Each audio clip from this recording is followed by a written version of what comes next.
some Animal Crossing New Horizons. I'm dear darling. I shall see what's going on our lovely island of Fawnhallow today, where we're recording pretty late, mainly because I forgot. For some reason in my head, I thought I had already recorded an Animal Crossing episode before D&D, and it isn't until now, much later, I realised no, I didn't. So here we are recording now. I'll keep it relatively brief. But no, it's not necessarily a bad thing either. It's almost a good thing, because D&D was pretty fun today.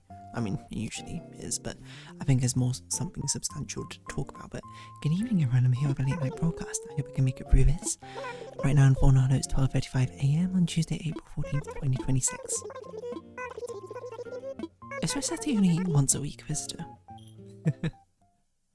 Am I starting to, I feel like I already knew he was, but I didn't really think about it all too often. Anyway, no more point. The point being, D&D, what happened today? So, this group has, finished their basically like Act 3, quote, of a campaign, and currently are in a sort of like a intermission, one might say, if one were using a Homestuck act structure for some reason.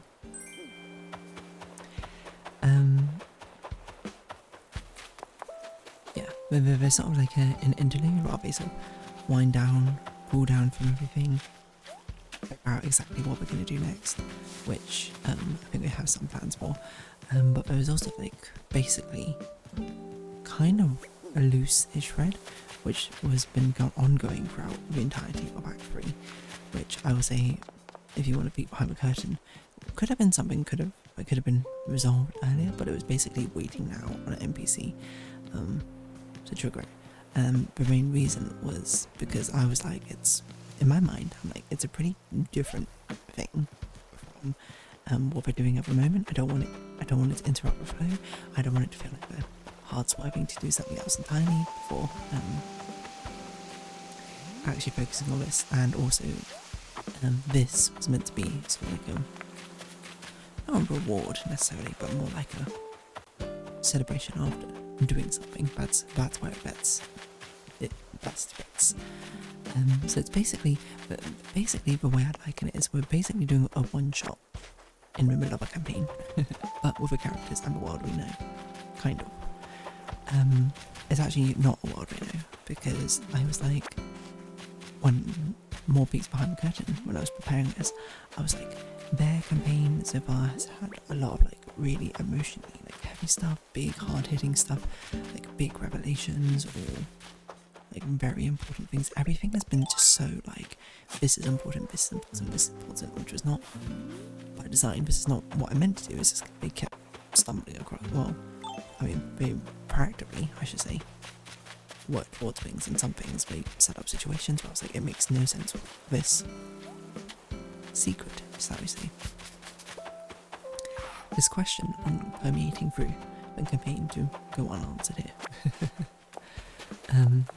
So from a DM's perspective, I was like, this should be something which they can relax a bit more during. Something which, it's not that they have no consequences, it's just they have no consequences. They can basically feel free as characters to relax, sure, as players to also sort of feel like we can goof off a little bit. But certainly these players are very prepared. They sort of talk through every sort of possibility, being like, what do we do if we do this? We don't want to rush into this, which is totally fair. Stark contrast to the other group. So it's basically to sort of give them an opportunity to be like, hey, look, you don't need to worry about that too much. There will be some consequences if you're too outrageous, of course, but probably you'll be completely fine. Like it's just giving them sort of like a breathing space.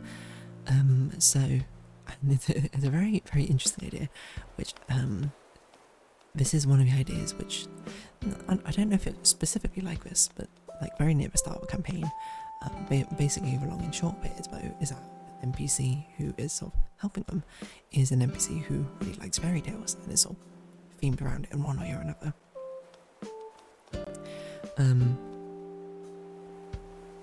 Like this is a character who I basically repurposed from a player character. I did for a different campaign. And in that campaign, she was like a College of Law bard who was going to take a couple of levels in Wizard. And the thing I was going to do is she carried like a fairy tale book with her, and that was going to be her Wizard book. So basically, we carried it through to now, where she's a Wizard apprentice. Don't know why she was even a bard in the first place. My original play character, but now she's a wizard. Well, not an apprentice. She fully is a wizard now. But she still likes very sort of cutesy things, you know. And one of those things being fairy tales. And put up a Lewis Carroll quote, or whatever, was it C.S. Lewis quote about reading fairy tales in secret.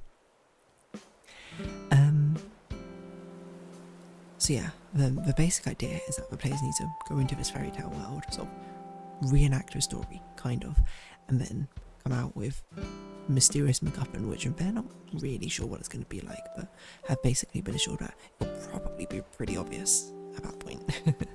So it's a sort of like very exploratory thing, where they basically kind of need to discover what they need to do as they do it, but it's framed in the wrapping of basically being like a fairy tale story.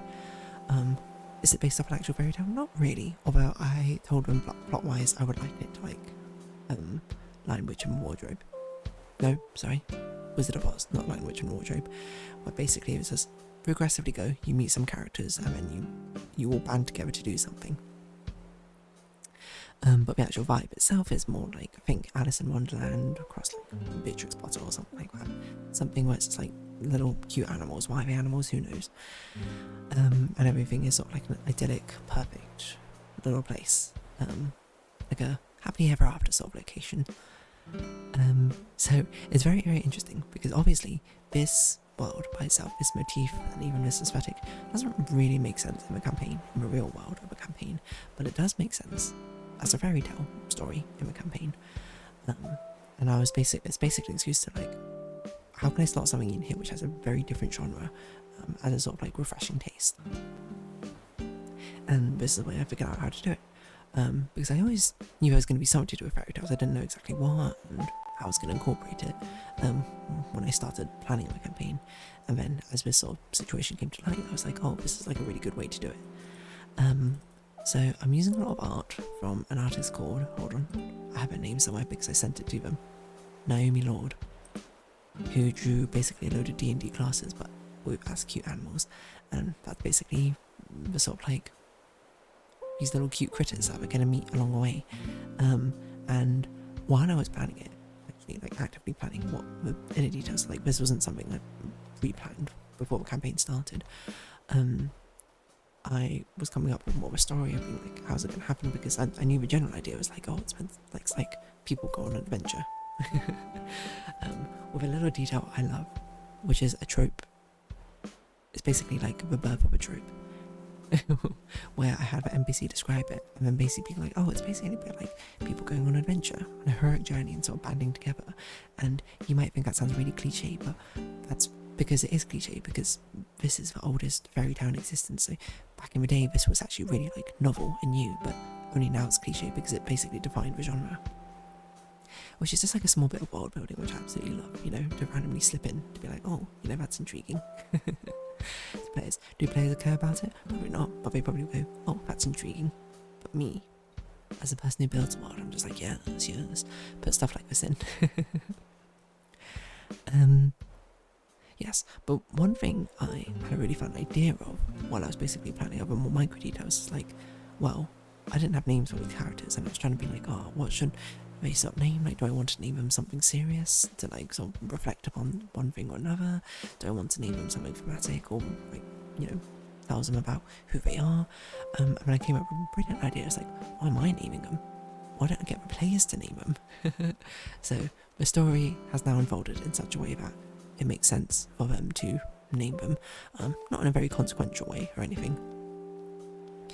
Basically, they have named one character a certain way to like set them on that path, and now things are a little bit just more fun on their end, because all of these characters, they have fun little titles. Like the two that we've met is Noble Leader and Whimsical Seer,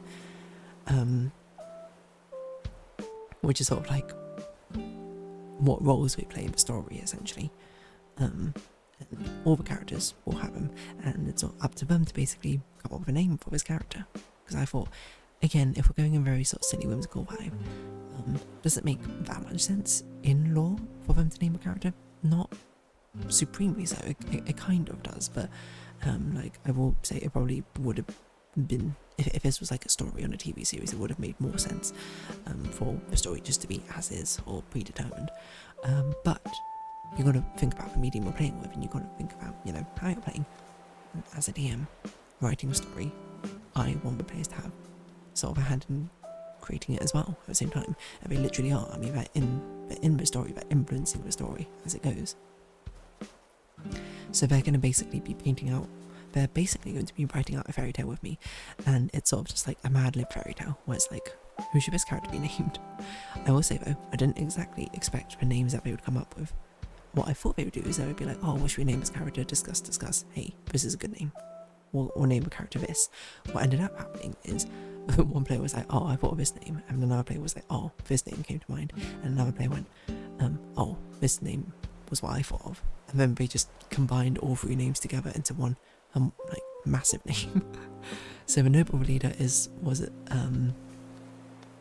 Sir Craig Nathaniel the Ruffington the First, or something like that, or the First of Ruffington. And then the whimsical, he is like a wolf and dog character. I don't actually know, I think it's a wolf, maybe it's a dog, some sort of like husky-esque character, I don't know. And then the whimsical seer, who is a frog, is, what's her name? Fredo Dewdrop of Goober Pond or something. So I mean, the precedent has been set with the first one, and then with the second one, the trend has been set. I know for sure that every other NPC they're going to meet from now on, they're going to come up with three names that they thought of individually and then combine it together in one mega title. I love it. It's really funny. These are the parts which are so fun about D&D and DMing. It's like, I wouldn't have even thought of this. Like, is it like that outrageous? Like, is it like beyond my comprehension to think of it? No, of course not. But it's just something like me, myself, writing what's happening. Wouldn't have come up with, because I'm not three people. And I wouldn't have to be like, oh, I'm going to compromise over three different people, or three different names. I might come up with a character and combine it into one. Because I'd be coming up from a perspective being like, oh, you know, the players won't be able to remember that very well. Maybe that's a running joke I'll do once or twice, but then the rest of them I'll give them like one word names or something. And it's just the beauty of it, because it's like, it just came back because it was like, of me writing and preparing, being like, well, how fun would it be if the players came up with their names instead? So yeah, I mean, it really does exemplify the D&D collaborative storytelling element of D&D, which is what makes, I think, it so great, to be honest. So yeah, I'm very excited to see what my reactions will be to the other NPC characters, because this story is meant to be like extremely wholesome, like almost saccharinely sweet sort of story. Because basically it was noble leaders greeted him and it's immediately taken up by them, and it's like, yes, come on, I'll show you everything that's wonderful about this great kingdom, I'll be your guide. And then meeting with Seer, turns out he's hard crushing on the Seer, and gets like so tongue-tied and everything. The Seer's all like weird and whimsical and very cute. He's sort of like just walking up being like, you're destined for great things, and then just walks off. And I think they've immediately caught onto a vibe where they're just like, well, you know, let's tell us more. Basically there's like a festival going on, and then he was like, oh, it's going to be like a great dance and everything, that's kind of like the main event of where we're going to. And then they were like, oh, are you going to dance? Do you have anyone to dance to? Both of them, the two players immediately locking on, being like, how do we set up this person to dance with their crush? And then he was like, oh no, I don't dance, I'm just a royal guard, you know. And I'm no good at this sort of like dancing thing. Then they were just like, alright, we're going to teach you to dance, and in return for us teaching you to dance, you need to go ask her out to the dance.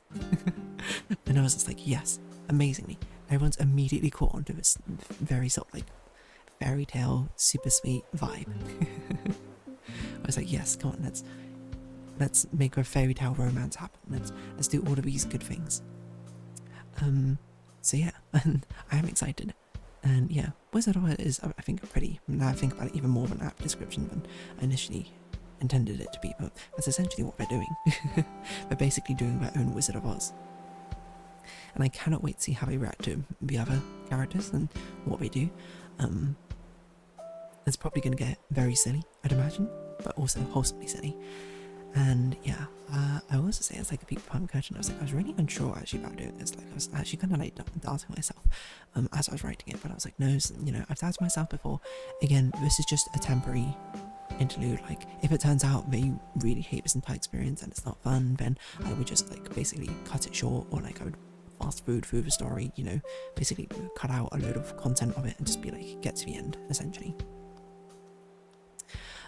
It's not like a pilgrimage, which is going to be the other campaign where I was basically just trying to figure out like, how do I make this fun and engaging, which I think now we found sort of balance point to make it fun and engaging. So yeah, I was like really down to myself. I was like, oh, is this too big a change up? Are we going to feel like it's a weird change of pace? Are they think it's going to like not be very believable? Or they just like, in my heart, I knew they would find it fun because it's basically a different roleplay opportunity. And I was like, a lot of these players like quite enjoy roleplay, or they quite enjoy like silly antics, is probably the best way to put it. Without going into full like chaotic breakdown mode. So I was just like, they probably will like it, but again, writing it, I was like, this is so different, I'm unsure. And even like while I was running it, I was like, whoa, this actually feels really different, because one of the major things was that I wanted to do, that I was planning for, was like, I need to basically put in some like storybook commentary over the top.